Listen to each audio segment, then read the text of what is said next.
people, the way they grow up affects how successful or unsuccessful they are going into adulthood. Child abuse, mental illnesses, and poor living conditions are just some of the factors that lead to unhappy lives for people. An average family income, a regular household, and a happy childhood are all things that can lead up to a good life. However, there are many people who are exceptions to these rules. Many overcome their childhood tragedies through positive reinforcement. In today's episode of This Tustin Life, I will be looking at examples of both good and bad childhoods and how they affected these people into adulthood and made them the person they're known for today.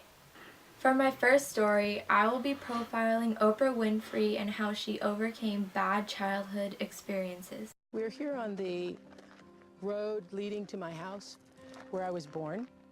Oprah Winfrey was born in Mississippi into famously difficult circumstances. Her mother was just 18 years old, unmarried and unable to handle her feisty daughter. Here's a picture of me. That's my mother in front of our little house. There was no running water, no electricity, and right out back here used to be an outhouse. In our first interview, Oprah talked about her teen years when she discovered boys. And so I used to run away from home, and I used to, bring boys home and cause all kinds of problems for myself until I was 14 and then sent to live with my father, and that ended it, just ended it. He was so strict because he knew what he had to deal with. How is your father? What's your relationship like with him? My father is fine, and our relationship is fine. And your mother? Do you see her? I would not say that I have been the kind of daughter that, calls home every week and is checking in with my parents. You're not terribly close. I wouldn't say that we're terribly close. I'm grateful that they were able to do for me what they could do for me. And I made a conscious decision about what can I do to honor my father and my mother. And I believe I do that. I hadn't been here a year, and the first thing I did was to retire my mother and to retire my father and to take care of them and to provide for them and to make sure that they never had to want for anything as they tried to do for me. Oprah was 17 when she entered a Beauty in Town pageant in Nashville. You were in a contest, Miss Fire Prevention, no less. Oh, yeah. When asked for her career choice, Oprah listed television journalist. First of all, I am a little black girl standing on stage with all of these red-haired Miss Fire Prevention contestants because all the other careers were taken. I want to be a nurse, I want to be a teacher, I thought, okay, Barbara Walters. And who would have imagined, who would have been, so even just to say I want to be a journalist like Barbara Walters was so off-putting to everybody. Like, who is she? She thinks that can happen. And you won. And I won. At the time of the contest, I was appearing on the Today Show. What happened with you for me? And that is, I see you on the Today Show, and I say, there's a woman. She's holding that space. Wow, she did that. Maybe I can do that. Well, I've joked and said that I take full credit for you. And you said you imitated me. That is correct. You want to do it for me well, once that more? was then. See, you don't do this so much Oh, I anymore. could. But you used to. Don't you remember on the Today Show, you'd lean in and you'd do that thing? Yeah, I do. You'd and look then, up and you'd look down. Well, you were in my head. You were a part of literally my consciousness. hey, that's my legacy. If I can take any credit for Oprah Winfrey, that's it. Knowing so much about your childhood, and you've talked about it, and the fact that you abused yourself, and you survived. I don't know how you did, but you did. I was. You were actually raped. So I went through the entire 5th grade every day thinking, I'm going to have a baby. And at the time, though, I didn't know that you had to be... You make me want to cry. Yeah. And so that's why I weep for the lost innocence. I weep for that. Because you're never the same again. You're never the same. And at the time that I admitted it to you, relatives? I was afraid of what people were going to say and think and how I'd be judged and what all my family members would say. Because, you know, as is the case with most people who never told, you've never told because you know that it wasn't safe to tell, and you know that you're going to be ostracized and put down and criticized for telling. So that was a really big thing for me to say that to you. I'm glad that I did. I never regretted it. Child sexual abuse became a recurring theme on the Oprah show. Actress Mackenzie Phillips admitted that she had been a victim. I woke up that night from a blackout to find myself having sex with my own father. You're awful. You are a bud. To cope with her sexual attacks in her childhood, Trudy Chase grew up with multiple personalities. All of those personalities, which has been documented, totaled 92 distinct people living within one mind. And recently, producer Tyler Perry first talked publicly about being abused. It's hard for me to look at those pictures because I feel like I died as a child.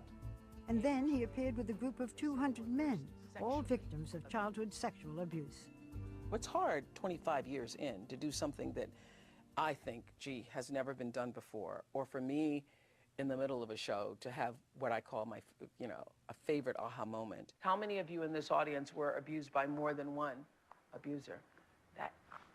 That is, it's shocking.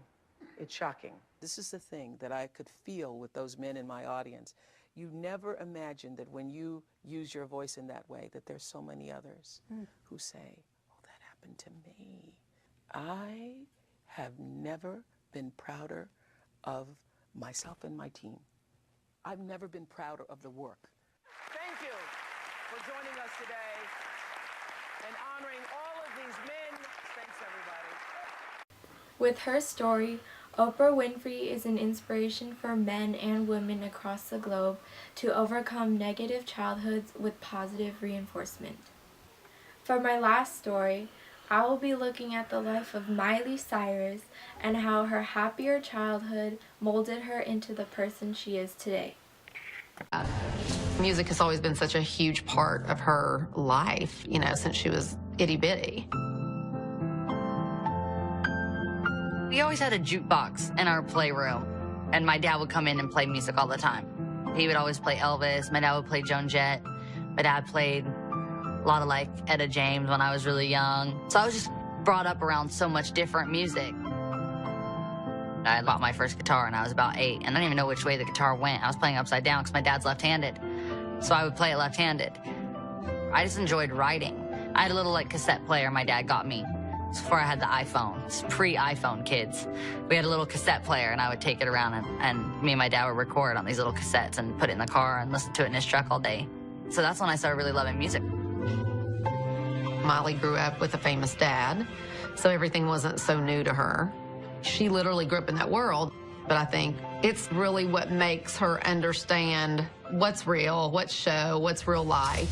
Right, so I think I've been in entertainment boot camp since I was young because I've never been like a normal person because I had to grow up like so quick. I'm Miley Cyrus. I'm with CED and I'm auditioning for the role of Zoe in Hannah Montana.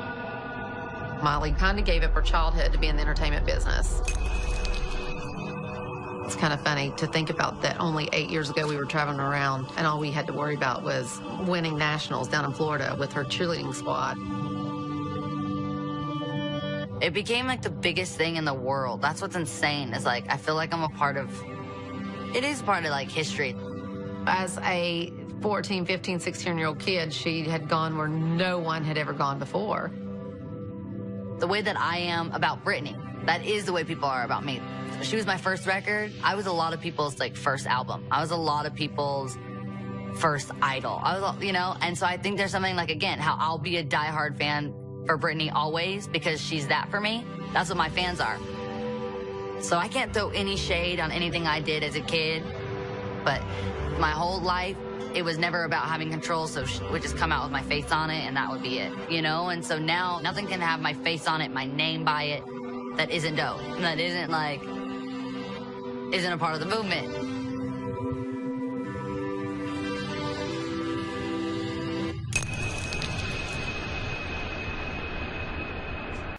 Based on the interview, we can infer that there are no upsets in Miley Cyrus's life due to her easy childhood.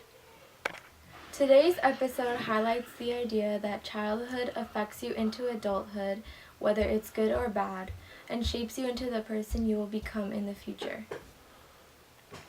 Thank you for tuning into today's episode of This Tustin Life. I'm Amanda Klotz signing out. This episode was brought to you by AA Productions.